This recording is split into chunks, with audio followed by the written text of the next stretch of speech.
Ass Backwards was released in 2013. This is directed by Chris Nelson. It's written by Diane Raphael and Casey Wilson, with a cast including Diane Raphael, Casey Wilson, John Cryer, and various others. It's because of John Cryer that I became aware of this. And I'll be honest, the poster for this really drew me in. It looked really fun, really engaging. Having now watched it, I can confirm that it was okay. It wasn't too bad.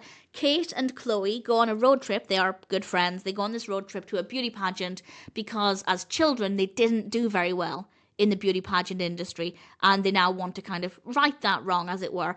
The film is, yes, it's about that, but it's also about their friendship and this journey that they go on, literally and metaphorically. The narrative, in terms of the key plot points, doesn't necessarily have that much to offer, but that's quite common with road trip films. Road trip films are often, not always, about the characters, their relationships, their development, and how those things adapt as they go on this journey, again, physically and metaphorically.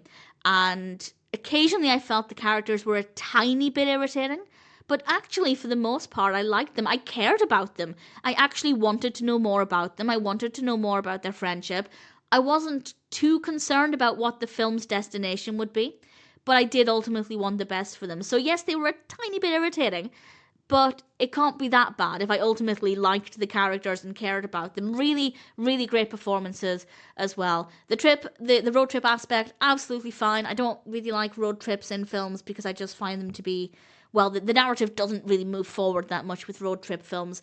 Again, largely generalizing, it's more about the characters, but they have various locations that they stop at, different characters that we meet. The road trip aspect was handled very well. I don't have any issues there at all. We also have good camera work and lighting, some really great music. I love the costumes. The costumes are fabulous. And for the most part, I'd say it's a really easy watch. It's engaging. It's delightful.